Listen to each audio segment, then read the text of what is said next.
Hello, everyone. Welcome to today's ISC2 webinar.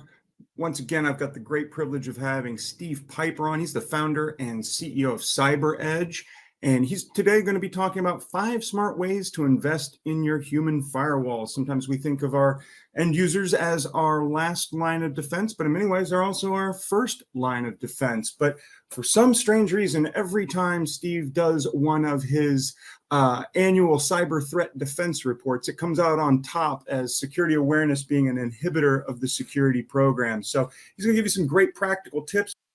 Steve, welcome back. Good to have you. As always, security awareness seems to be top of mind all the time. I don't know why it's still an inhibitor. When I started in this business 30 years ago, my mother had no idea what I did for a living. Now it's on the front page of the newspaper above the fold. So there's no real excuse. But I'll turn things over to you to get into the meat of the materials here today, and I'll keep an eye out for those questions from our audience.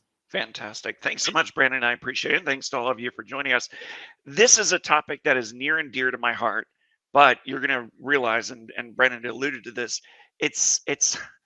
I don't even know how to say it. It's not, pet peeve isn't the right term, but it's something that has been irritating me for at least a decade. Okay, this topic, and you're going to understand why in about a minute or so. But in the way of an agenda, I first want to set the stage, give you some context with some key industry statistics as to why supporting security awareness among all employees should be something that we all do on a regular basis.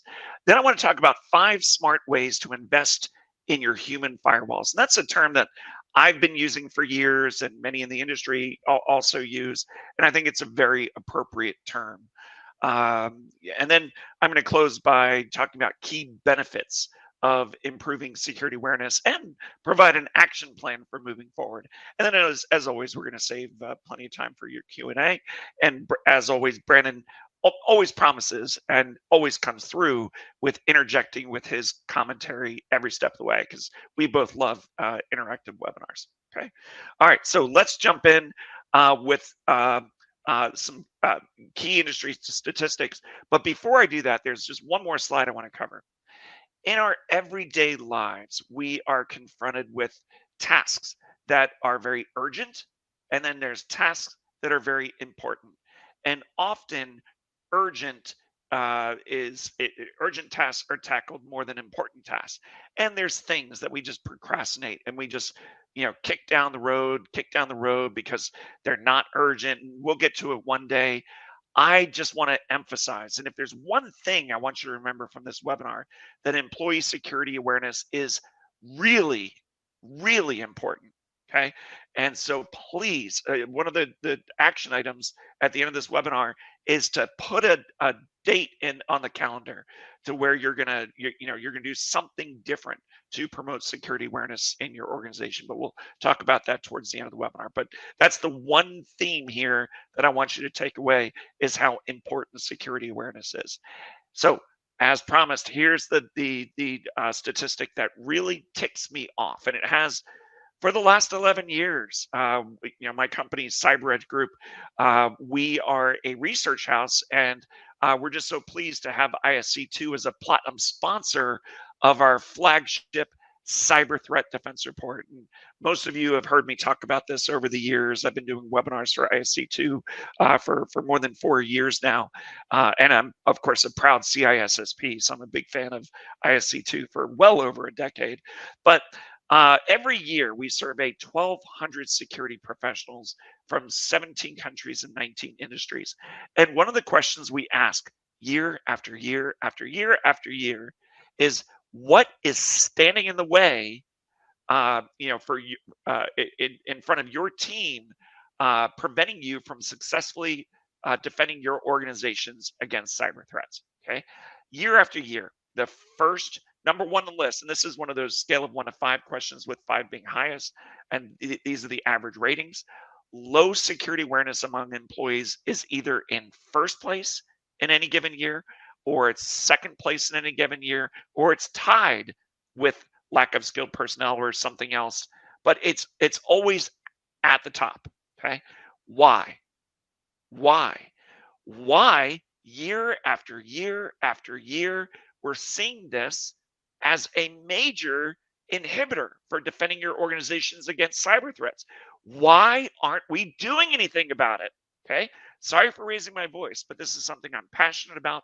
And I am really hopeful that I'm going to convince you by the end of this webinar to put some sort of action plan in place so that in the years ahead, this can start to work the way down the list.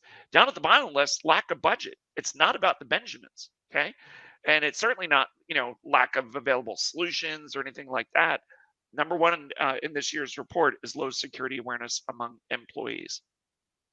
Few other industry stats, including one more from our actually last year's Cyberthreat Defense Report. We asked, which of the following does your organization offer to increase security awareness and train employees on avoiding phishing and other cyber threats? Okay. Notice that none of these options are more than 52%. None of them. Okay.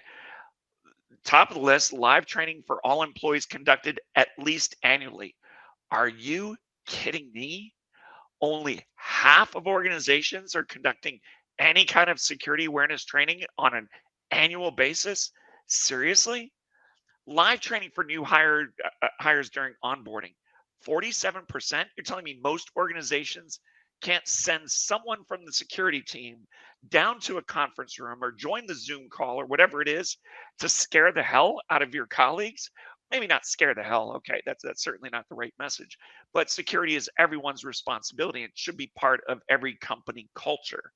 And less than half are covering security awareness training during onboarding. Seriously? Ongoing reinforcement using anti-phishing threat simulation tools. Fewer than half are doing that. These are outstanding tools that I'm going to talk about later. Only 42% are hanging signs around the office. 41% are doing pre-recorded trainings, videos and on-demand videos. I mean, come on, man. We got to do better. This is important. I'll grant you, it's, maybe not urgent, but it's super important. We've got to make time for this stuff. Okay, enough is enough. Few other stats. One of my favorite reports out there is IBM's annual cost of a data breach report. Okay, and the most recent version depicts the average cost of a data breach. And when I say average, I mean, or a data breach, I'm talking about everything that's involved with a data breach. Okay, this includes remediation. This includes lawsuits, potential regulatory fines, paying for credit monitoring, subscriptions for all the people that are affected, communications, lack of business, okay, lack of trust in your organization, which impacts your company's bottom line. This is, I'm one of my biggest hobbies is poker. This is all in. This is everything related to the cost of a data breach. And in 2024, the global average was 4.88 million. Okay. Now in the United States, that is double that.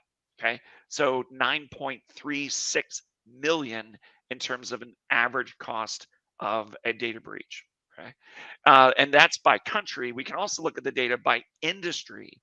Now, Brandon and I have talked about ransomware attacks over the years, and in recent years, ransomware has evolved from encrypting your data, and if you don't pay the ransom, you're not going to get your data in your system back, but also data exfiltration.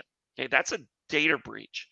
And healthcare organizations, as we've talked about, are particularly targeted because human life is in the balance. And if you don't pay the ransom, people may actually die. Financial services, right beyond that.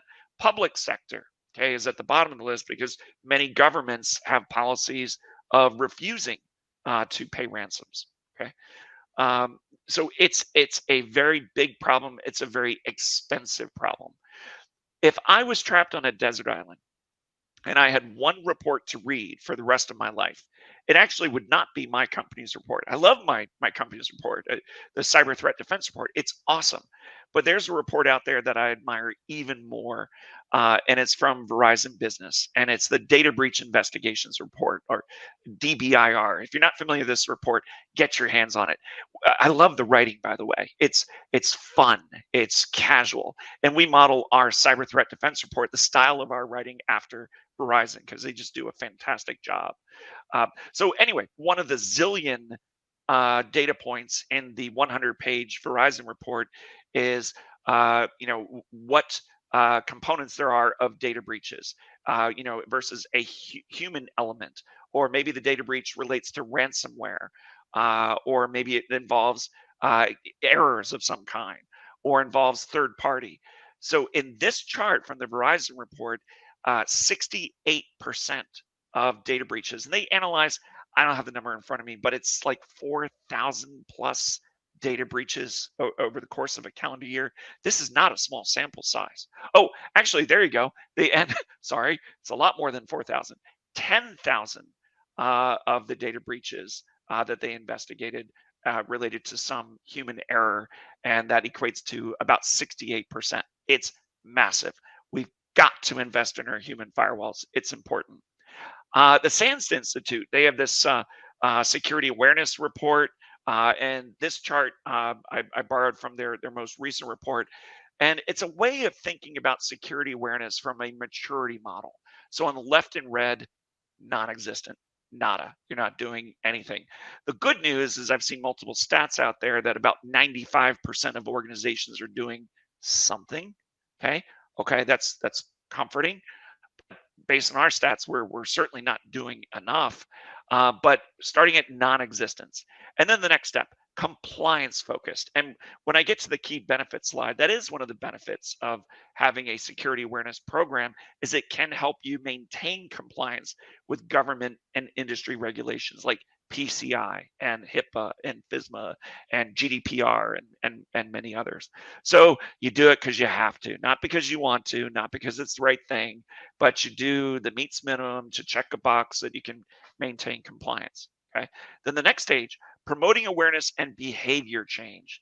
If you have an immature security awareness program, you're not even calling it a program. Maybe you're just doing something like maybe onboarding and then never communicating security awareness ever again.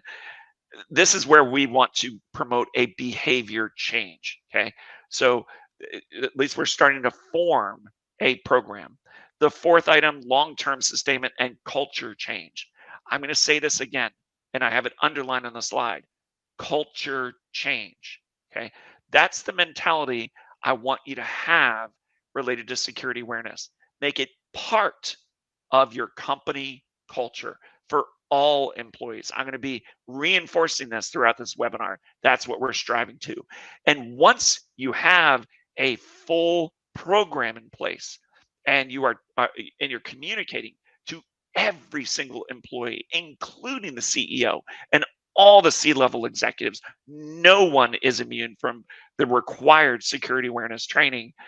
Then you can have that long-term sustainment, and it's part of your culture. And alongside with that, metrics, and you can have metrics that feed into your company's risk management platform or your GRC platform. That's the ultimate goal. That's the holy grail. We've got to do better. You got to, crawl and then walk and then run. Okay, you can't start running until you learn to crawl. But there is an evolution here. So this is not something you're going to fix overnight. Okay. 5 smart ways to invest in your human firewalls. I'm going to go through each of these in detail, but just rapid fire. Live training during onboarding. Okay, you can do pre-recorded training if you really, really have to, but for a lot of people, this is their only, they've never worked for a company where they had proper security awareness training. So I implore all of you to provide live training. Most companies have onboarding, and you have an agenda. Maybe the onboarding thing is a day or 2 days or whatever it is. Okay, book an hour, and dedicate an hour of that agenda for live training. This gives your employees the opportunity to ask questions where they couldn't do it if it was pre-recorded training alone. Number two, ongoing live. And if you have to, pre-recorded training, but have this available and encourage or require, we're going to talk about that later, employees to participate in that ongoing training on at least an annual basis. We're going to talk about frequency a little bit more later, and I've got some stats to offer there. Number three, monthly email reminders. You can do a newsletter, or at least just an email from the security team, and you pick a topic. I'm going to give you food for thought on topics that you might do in these monthly emails. Phishing simulation software has been around for a long time. It has evolved over time. It's easier to use than ever. It's got better reporting than ever. And I want to sell you on the idea of investing in phishing simulation software, starting by talking about what it is and how it works, and then office signage. That's such a low hanging fruit thing, that you can do, and I'm going to give you some inspiration there as well. So let's dive into each of these five ways of investing in your human firewalls. Starting with number one, live training during new hire orientation. Live training. Again, give your new hires the opportunity to ask questions. Make the session interesting. And I'm going to provide tips in just a little bit here. This is a pretty exhaustive list of topics that you may want to cover. There may be a few that are not relevant to your organization. Maybe if it's if PCI or some regulation is not relevant or whatever. But the vast majority of these topics are going to be relevant to every organization. We all know what phishing is, and spear phishing is a variation. Phishing is what we all get in our daily lives, and phishing is opportunistic, so it's not targeted. Spear phishing is very targeted, but there's two new terms that I'm guessing most of you have heard by now: smishing and vishing. Okay, smishing is SMS phishing, so receiving text messages and trying to get you to click on something in the text message or do something. With vishing, and now that we have generative AI and there's solutions out there to create deep fakes of audio. You might receive a voicemail message from your CEO, and it sounds like her. Okay, it's her exact voice asking you to do something, but it may just not make sense what she's asking you to do. That's an example of vishing. Malware and ransomware, we got removable media. Okay, so you could be in the parking lot, and an employee could be in the parking lot. No, we're all security professionals here. We're not going to fall for this. But an employee in the accounting department may see a USB stick in the parking lot, and it says executive payroll or executive compensation 2024. I'm making this up. So they're interesting. I wonder what the execs make, and they pop it in their pocket, and they plug it in the laptop, and well, you guys get the deal. It's got malware on it. Password management and authentication, data protection and privacy, physical security. Many organizations have what's called a clean desk policy. So if someone was to use social engineering and somehow convince the receptionist to buzz them in, I can't find my employee pass card. It's on my desk, and you buzz me in. And maybe there's a temp who doesn't know any better, and so now you have all this stuff on your desk that's very sensitive information. Mobile device security, working remotely. Most organizations have support the ability, especially post pandemic, for employees working remotely. What are some of the risks of working remotely? Public Wi-Fi is connecting to the Starbucks Wi-Fi network. Is that a good idea or a bad idea? Or there's certain precautions that you should take. Social media, okay, in your personal life, or even using company social media accounts. What are the concerns there? Browser usage, email usage, social engineering, physically and digitally. Generative AI, are there risks there? Absolutely, there are. ChatGPT was compromised, where search entries from companies were exposed to the world. Yeah, that's a possibility. if you're remote and you work, or maybe you don't work from a remote, but your company has a BYOD policy and allows you to connect from home, what are the concerns there? And then also incident reporting. Okay. So now that your human firewalls are better trained, they may actually witness or observe something that is suspicious that might be related to an in progress attack. We know that advanced persistent threats take 200 to 300 days before mission is complete and data is exfiltrated. So maybe our human firewalls can detect something and report it. So lots of different topics for you to consider. Hopefully this gives you food for thought. Okay. Oh, and let me back up. Brandon, did I miss anything, or are there any topics that you think are like must have on the top on the list here to convey? No, I think you're in pretty good shape, except for one little bit that I would add. Kind of goes with the clean desk policy, and that is clean whiteboards. I was talking with a gentleman recently who had asked for a whiteboard to be put in his office, new company, and he just didn't want anything fancy, Office Depot or Office Max, whatever, $100. They put in like $1,000 whiteboard, and he's like, "Why?" And they said, "Because anytime you erase from a traditional whiteboard, it kind of has that ghosting image, and they don't allow that anywhere in the company. So they had to have these all glass whiteboards that were just outrageously expensive because they didn't even want the stuff that was erased to be able to still be seen, which I thought was a very interesting angle." Yes, it is. And also, there are whiteboards that you can print. You can just press the button and it prints out the results so that you can have a record of Yep. that and wipe it down and yada yada yada. So that's an excellent point. I'm glad you brought that up. Yeah. Cool. So staying with number one here, live training during new hire orientation. What are some tips for conducting successful? And there's the acronym here. Whenever you see SAT, okay, that is security awareness training. That's the SAT acronym. So tips for conducting successful security awareness training. I guess. So the T is redundant. But anyway, you get the picture. So first, I hope every organization has a security policy, whether it's a standalone document that every employee signs when they're hired, or whether it's in your company employee handbook. There needs to be a documented security policy. Some organizations have an AUP, an acceptable use policy, whatever you want to call it. It's a security policy talking about what you can do and what you can't do, and potentially a commitment for every employee to participate in security awareness training. So if you don't have a policy, create one. There's lots of templates that you can work from out there that you can customize for your organization. Make security awareness training during onboarding mandatory for 100% of employees.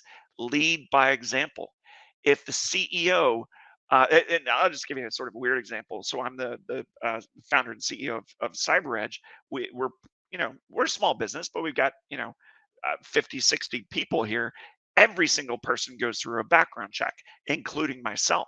Okay, and so by saying I've been through a background check, that is part of our company culture. Well, maybe company culture is too strong, but it's part of our standard operating procedure, and we give confidence to our customers that every single person involved with CyberEdge Group has gone through a background check. If we can say the same thing about security awareness training, that's money. That's great, including executives. Don't exclude executives, even your CISO. Okay, your CISO should go through it. Okay, she or he, their eyes are going to roll in the back of their heads because they're the chief information security officer. They don't need to go through this training, but by going through the training, you're leading by example, and that no one is excluded. Instill security awareness training as part of your company's culture. Okay, and that is great. And if that is something that's reinforced over and over and over to employees, and it becomes part of your culture, that will absolutely help reduce your company's attack surface. Well, you think about the concept of an attack surface. Okay, attack surface, we think of servers, right? We think of databases, we think of laptops and all sorts of devices that have vulnerabilities or security misconfigurations. Guess what? your employees are also part of your attack surface, and their vulnerabilities is ignorance. And I don't mean that in a negative way that you have ignorant employees. I mean it in a literal way that they're just ignorant when it comes to security awareness. They don't have the training yet to avoid phishing and spear phishing attacks. They don't have the training yet to avoid social engineering attacks. And so if you can patch your employees, so to speak, by giving them the training, you are further reducing your company's attack surface and lowering risk. But I do recommend make security awareness training fun and engaging. I'm a big fan of humorous videos. There's a ton out there that you can use on YouTube, that you can find. Um, it- there's nothing worse than death by PowerPoint where there's no interaction.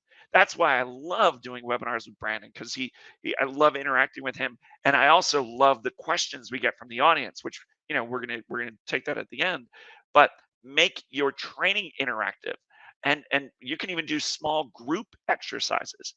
I do training now and again on the side, it's called Security Industry Bootcamp, and it's really CyberEdge is a marketing research firm that serves security vendors and service providers, and ISC2 is one of our customers for many years. And when I do these training, it's really for people that are brand new to the security industry. The reason I bring this up is we play a game at the end, and there's many platforms to use. I like Kahoot, and it's Kahoot, and you pay for it. And so people can use the students, or the attendees of your training sessions. They can use their smartphones, or if they want, their laptop, and that's how they can enter multiple choice questions, or answer multiple choice questions or true false. And everyone's competing. You have 30 seconds to answer every question, and it shows after the end of every question who's in the leaderboard, who's in first place, second place, third place. And so it's fun. And then we give away Amazon certificates, first, second, third place. So do something fun like that and have prizes. Security awareness training doesn't have to be boring. And if it is fun, this is something that employees might actually look forward to on an annual basis. Okay. And then now we're still talking about onboarding here, new hire orientation. Okay. But, and this is sort of a segue to the next topic of doing this annually, at the end of your security awareness training, make sure everyone knows that, what, it doesn't stop here. Security awareness training is something we're going to do on a regular basis. And if you communicate the process, whether it's quarterly training sessions or annual training sessions, and or phishing awareness, hey, you know what? Just want to let you know, you may receive an email that looks suspicious, and it's actually not from a threat actor. It's from the IT security team. Okay. And if you happen to click on the call to action, whether it's a link or open attachment or whatever it is, then a message is going to pop up informing you that it was a simulated phishing email, it was a simulated attack. And then you can, encourage the employee to correct that behavior. So the point here is, whatever you're doing ongoing beyond new hire orientation, which I implore you to do something beyond new hire orientation, communicate it to your employees during onboarding, so the expectation is set. If you don't tell them during onboarding, then when they get an email, hey, you got to do some more security awareness training, they're gonna say, what? I did that during onboarding. Why do I have to do that again? But if they know up front that security awareness is part of your culture, you're going to do annual or quarterly training sessions, you're going to do simulated emails. If you tell them up front, then there's no surprises later, and they know what to expect. Okay. And like I said, that is a segue to the additional topic. But before we move on, Brandon, anything else that you think is important to cover during onboarding, or any reaction to anything I've said so far?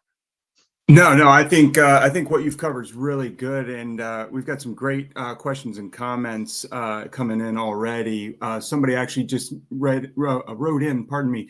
They received their first AI generated phishing attack, and here's what I thought was interesting about the approach. they actually took the recording and used that in the security alert that they sent out as an example. Beautiful. So I thought that was a great way to spread the awareness of those types of attacks. So I wanted to share that with the audience. Yeah, and that reminds me of a hypothetical scenario that we discussed when we did the ransomware webinar earlier this year. So here's the nightmare situation. Okay, the nightmare situation is someone in accounting who has access to remit payments. They get a voicemail from their boss or their boss's boss or whomever, some executive with authority, and the voicemail says, "Hey Jill, it's Linda, Linda Johnson or whatever, and maybe Linda's the CFO. I'm making this up, and Linda leaves a voicemail. I just want to give you a heads up. I'm going to be sending you an email shortly to do a wire transfer. It is imperative we get this wire transfer completed by 3 p.m.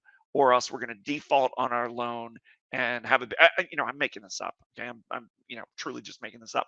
So, and then a few minutes later, that person in accounting gets the email. Okay, email spoofed, a spoofed email from that executive, from the CFO, with all as a follow up to the voicemail I just left. Here are the details. Please get this out by 3 p.m. If you have any questions, let me know. Thanks, whatever. Okay, and then so that is a multi-prong approach here, and generative AI, doing, creating fictitious, voice recordings. Okay, this is going to grow in popularity, and so because of generative AI, security awareness training is more important than ever. So please, that's another reason why this is so important. May not be urgent, but it's super important. So glad you brought that up, Brandon. All right, number 2, ongoing live and our pre-recorded training. Okay, there's a company out there. I'm not familiar with this company. I don't believe I know anybody at this company called USecure. And at the end of the presentation, I'm going to give you a list of every vendor that I could find that provides security awareness training or phishing emulation software. And I have them listed in alphabetical order, and this is one of the vendors on the list, but I don't have any relationship with them. Whatever, you get the picture. But on their website, they had this kind of cool graphic, minus the little typo on the right side, but we'll overlook that. So in their research that they conducted, they asked their audience, what is the amount of time you allocate to security awareness training each year? Okay. Now, this may be a little hard to read, so let me break it down for you. The biggest slice of the donut on the left in the green is 43%, 1 to 2 hours per year. Okay. The next biggest slice is 30%. That's in the dark blue. That's half an hour to an hour each year. Okay. So the mindset here is I would recommend that somewhere at the bare bones minimum, 30 minutes a year, maybe on the higher end, 2 hours a year. 1 in 10 organizations, they do over 3 hours. And, hey, better too much than too little. But plan for, I would say about an hour or 2 per year. That's what the majority of organizations, or the plurality, I should say, of organizations are doing. Okay, just to give you a frame of reference. Now, what is the frequency of security awareness training? This is going to vary depending on if you're using phishing emulation software, which we're going to talk about shortly. And we're also going to talk about recommended frequency for doing these simulated phishing attacks against your workforce. So if you are doing that, then your frequency may be a little bit higher. Could be, if you're not doing it, maybe a little bit lower. But across the board, the biggest slice of the donut on the right in dark blue is 38%. That's monthly. So in other words, you're doing something on a monthly basis. It also could be an email. Okay, we're going to talk about that. I do recommend monthly emails. That counts as doing something. So that's the plurality here, is monthly. So have a mindset going into this that your program, and I want you to call it a program, no more just doing this at onboarding. Okay, This is going to be a program. We're gonna get this to be part of your company culture that every employee does. Okay, so maybe you're touching employees in some way, whether it's email or phishing attack or whatever it is, on at least once per month. Okay, and cumulatively for maybe an hour, hour and a half, something like that per year of their time. All right. Now, ongoing reinforcement options. Okay. For new hires, I implore you to do live. For annual, for beyond new hire training that you do on a quarterly basis or an annual basis, I encourage you to do live, and maybe have live in-person sessions. Maybe you have live webinar-based sessions. By the way, for organizations that have annual sales kickoffs or any reason to have all employees, maybe an all hands meeting. You know what? You got a captive audience. Spend a few minutes there. Let's do some training there. But I'm okay with pre-recorded videos as follow-up. But what I encourage you to do is require. Okay, make it mandatory. And actually, I'm going to get to that in the third green bullet here. And I also encourage web-based assessments. Okay, if you ever do instructor training, I used to be a Microsoft certified trainer, and actually my career is 30 years in the tech industry, and I started out as a systems engineer, and then I was an instructor, and yada yada yada. One of the concepts is TFU, test for understanding. So in other words, don't just teach, test for understanding, do assessments, to make sure that your students have understood everything here. So, and they're not just falling asleep during the security awareness training. So provide either a web-based assessment or maybe even use the Kahoot game. And by the way, if you use Kahoot, it tracks the results. It logs every response for every participant, and it gives you a nice little spreadsheet. So that's a way you could just do that live. The assessment live doesn't have to be after the fact, but do some sort of assessment. I would encourage you not to have the same questions that you asked everybody in order, because then colleagues could share the answers with other colleagues. Maybe have a bank of assessment questions, like I don't know, 13, 14, 15 years ago when I became a CISSP. There's a bank of questions that are chosen. They're presented in random order, but track participation and communicate results with managers. Okay, if there is an employee who is refusing to participate, or they participated but refused to do the assessment, let their manager know. Let their manager deal with this. Okay, but we want to make participation mandatory, including the assessment for all employees. Things that you might want to consider. Maybe you know what, you want to get a merit increase, at least a cost of living adjustment, the very least, but some sort of merit increase, compensation increase at the end of the year. You know what? In order to be eligible for that merit increase, you must complete your annual security awareness assessment. If you don't complete it, then you're not eligible. Boom. There you go. Now everybody's going to do it because they want to get a raise. Or maybe consider awards or gifts. You know what? You complete the survey, and as a thank you for completing the survey, you get a gift certificate to Amazon or Starbucks or whatever. The first one is more of a stick, the second one is more of a carrot, but food for thought of different ways to make participation mandatory. Again, we want this to be part of a corporate culture where every single employee is involved. Before I move on to number 3, yeah, Brandon, please. Yeah, I was just going to jump in. 2 tricks that I've used is to have my security team, every month, maybe we have a topic for security awareness, right? And change your email signature. So anybody in the company that you're emailing, it'll have that message for the month in your email, and the people outside your company. So it's spreading awareness there. We also did the same thing with voicemail greetings. So your outgoing voicemail, and remember, don't plug an unknown USB drive into your computer. Leave your message, that kind of thing. Great. Doesn't cost anything. It's something you could even do yourself. But I also wanted to point out some of the mandatory training. I worked for a company that was a large engineering firm. And so every engineer was, billable hours, right? And I had a lot of pushback on my awareness training, the amount of it, because they looked at it from the business perspective of that's time taken away from that engineer being billable in an 8-hour day. And so it took a little bit more negotiation for certain business units. So be prepared for some pushback, but you can definitely get there. Yeah, my message is, wow, 1 hour a year. Give me a break. Okay, 1 hour per year or 2 hours per year, or whatever it is. It's. I think we can work through it, and this is high impact. And I'm going to talk about the benefits later, and make sure that when you communicate, we want to get buy-in top down.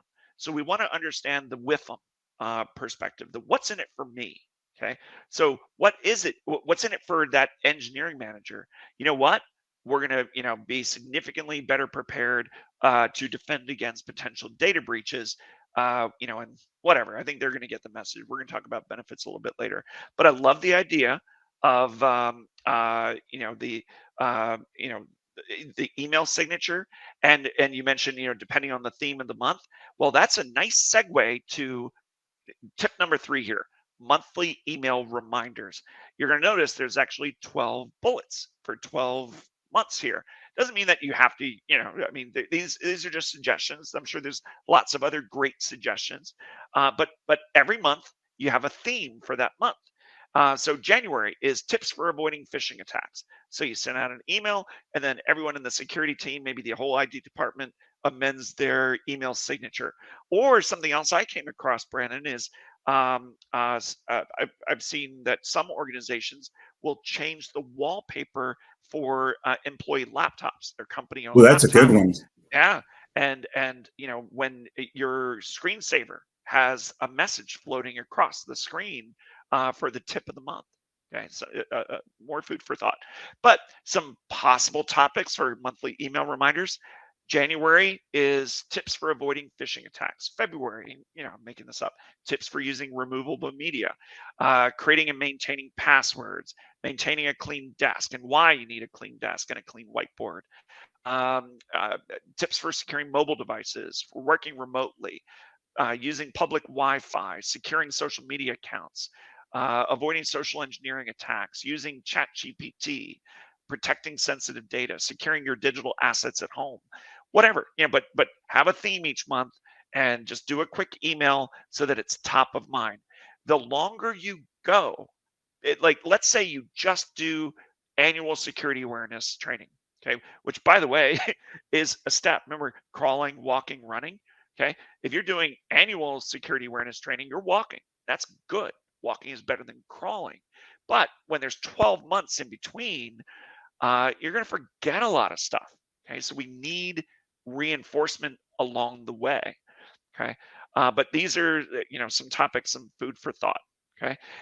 Number 4, I mentioned that I'm a fan of phishing simulation software. So how does it work? And this is a graphic from one of many providers. I don't believe I've ever met anyone from Can I Fish? I presume that's how you pronounce the company. But they got a cool blog, they got a cool graphic, and wanted to share it with you.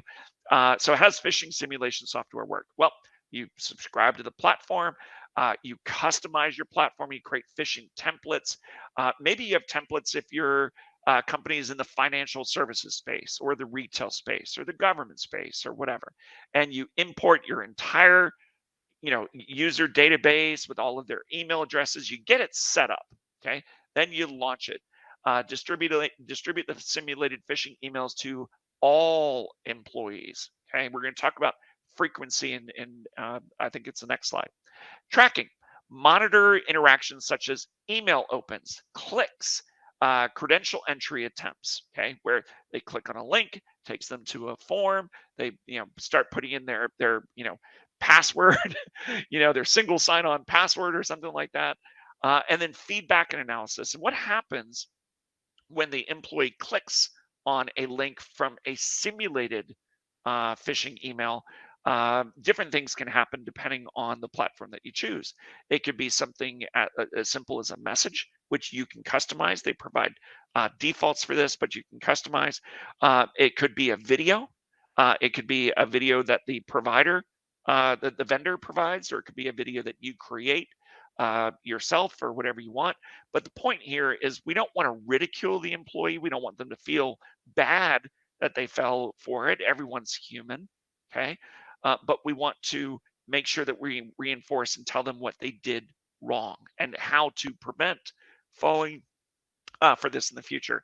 And if they do fall for it, then some systems allow you to increase the frequency of follow-on simulated emails for those more vulnerable users that need a little bit more coaching. Okay. Best practices for phishing simulation software: assess employees on average 6 to 10 times per year. So every, 40 to 60 days, somewhere in there can be a default. But if you have employees that are falling for it more frequently than others, maybe you increase the frequency more for those more vulnerable users. But again, make participation 100% mandatory. Do phishing of your CISO, okay? Because if she or he is going to fall for it, then if they're falling for it, then that's really, really bad, okay? And so, but again, it's part of your corporate culture. No one is above the rule of everyone participating in security awareness training. This is part of your security awareness program, okay? I'm instilling the term program with you. I want you to think of it as a program. Consider annual incentives for those who pass with 100%. Maybe you get recognized. If whether it was 6 or 10 times per year, you never fell for it once, and you get a gift certificate or something like that. Report results quarterly or annually to all people managers. People managers should be aware of what their employees, what the people that work for them, if they're risk. And by the way, just because you're a people manager doesn't mean that you're not at risk. Because your boss may find out. Integrate into your corporate risk management platform or GRC platform, because these platforms help you evaluate risk across your organizations from a variety of different mediums. And your people, your human firewalls, they're just important as your physical firewalls, if not more. Well, maybe not more, but really important. Consider, and there are companies that are out there that can manage this for you. Okay. Our research at CyberEdge, our Cyberthreat Defense Report, we know that more than 90% of organizations outsource one or more functions to a managed security service provider. Okay, it's a great way. One of the other inhibitors is lack of skilled personnel. So, okay, if you don't have the staff to handle, your security awareness training, you don't have the staff to manage your phishing simulation platform, don't use that as an excuse. You can outsource everything, okay? And many, if not most, phishing simulation providers, the software providers, they also provide live training options, okay? So you can outsource the live training. You can, they have libraries of videos that you can provide, and they can even manage your phishing simulation platform and do all those phishing simulation attacks on your behalf. So I don't want to hear any excuses, about not having enough people. And if you remember that slide earlier on, what is standing in the way of being successful, okay, in defending your organization against cyber threats? Do you remember what was at the very bottom of that list? It's lack of budget. It's not about the Benjamins or lack of Benjamins. We've got plenty of budget as a rule of thumb, which is great. So that should not be an excuse that we don't have enough people.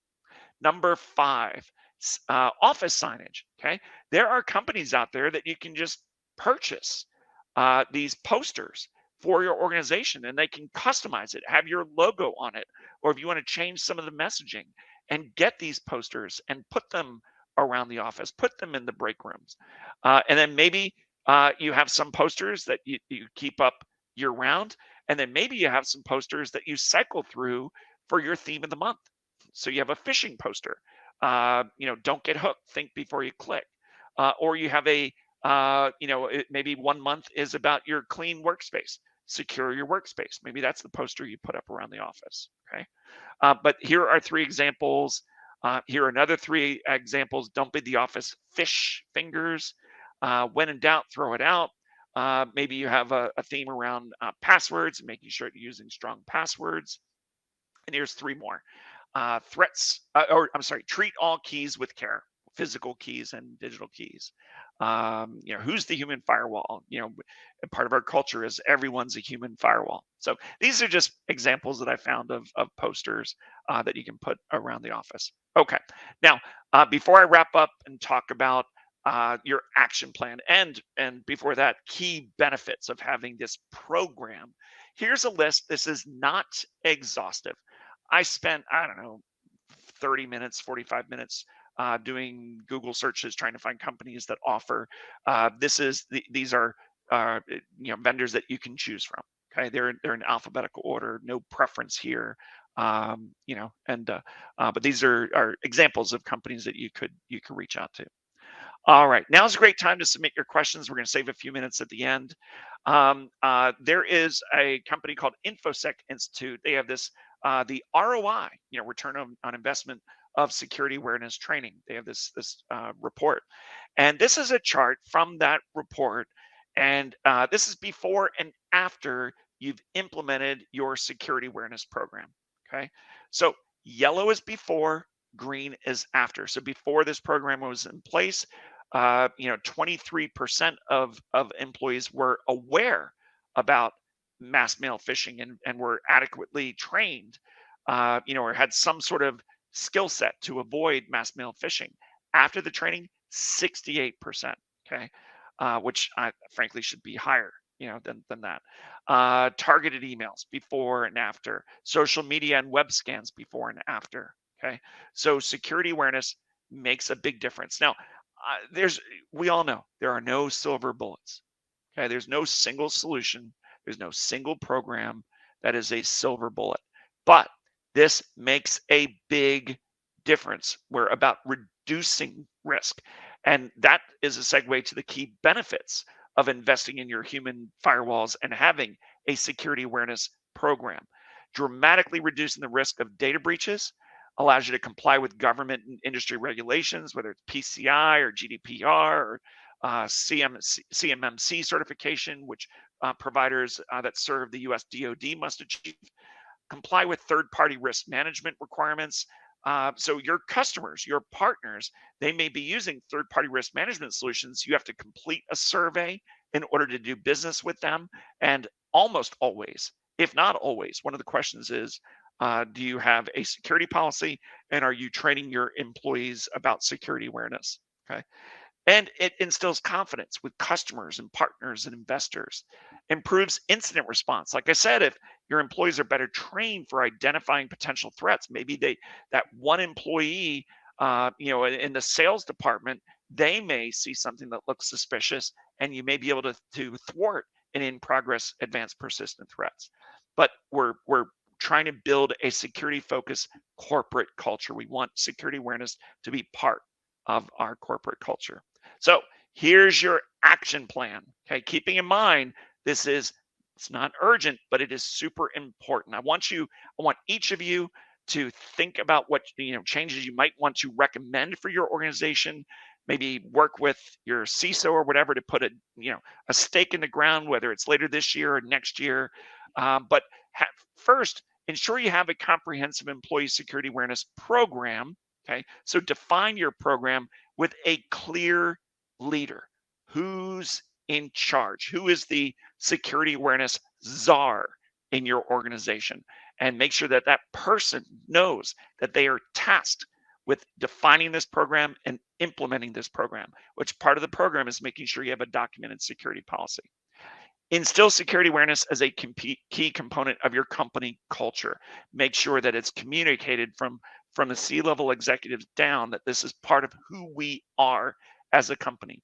Embrace all 5 best practices: live training during onboarding, live or recorded training, annually or quarterly, monthly email reminders, phishing simulation software, and oh, sorry for my typo. That should be office signage, not office signature. But you get the picture. Posters around the office, and including the break room. Right? Fight the urge to focus on the urgent over the important. And that was the key. The one thing I want you to remember is this is important. Okay. I want to see where this is no longer the number one inhibitor of IT security success. Let's work together and let's get this down the list because we can do more and we must do more because it's really, really important. So, Brandon, I'll turn it over to you to select some questions. Yeah, so a couple of comments came in as well. One says if you're kind of an anti-email based company, you could and use Slack, you can also push your messages out through that, and I highly agree. Yes. And other channels as well. The same person said also that they hold office hours once a week for an hour during which people can come ask questions, and just kind of an open door policy, which I thought was another really, really good point of view. So we had another question that I'll direct to you, and then I'll give my own thoughts. In your experience and kind of what you're seeing out there, which department is normally responsible for this? Is it the security department? Does this fall to a compliance role? Does this fall to HR and bundle into regular HR training? Where do you usually see kind of the ownership of this activity? It could be either one. I've worked with companies where HR has had phenomenal ongoing training for employee development, and so I've seen that. I don't know that HR is going to be the impetus for it. I don't know if they're savvy enough to understand the need for it. So regardless, security needs to initiate the program. Also, remember the training may be facilitated by HR. It may be scheduled by HR, and they work with figuring out what speakers are going to do it and at what frequency. But that's only part of the program.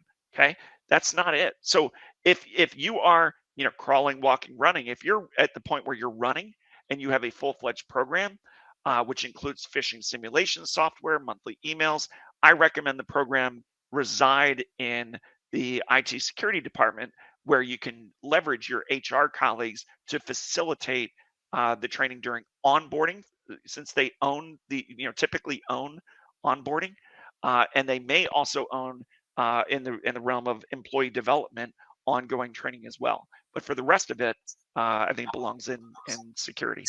I completely agree. But it is possible to also piggyback on other training. If you have safety training in the organization, big thing with utilities, oil, gas, those types of companies, make this a part of safety training. Make it a part of the safety culture. I got a kind of a two-part one. I'm going to combine a couple of comments and questions. One was James says, I did a USB test at a large company. Out of the 100 USBs, 92 of them were plugged into a company computer within 48 hours. And the flip side of that, that's an alarming statistic and kind of frightening, James. But we had a question come in about, quote unquote, pen testing the human firewall. And I think James's example is a great one. Yes. Any other tips on how to test your employees on a regular basis with, beyond just the phishing simulation? Yeah, I don't know. When you said 92 out of 100 USBs, did you mean decoy USBs that were left around the office and just plugged? Yeah. Wow. Okay. Well, there's a way right there. That's pretty clever. I never really thought about that. It reminds me of the Jason Bourne movie where he pops USB and then suddenly they track him and whatever. I digress.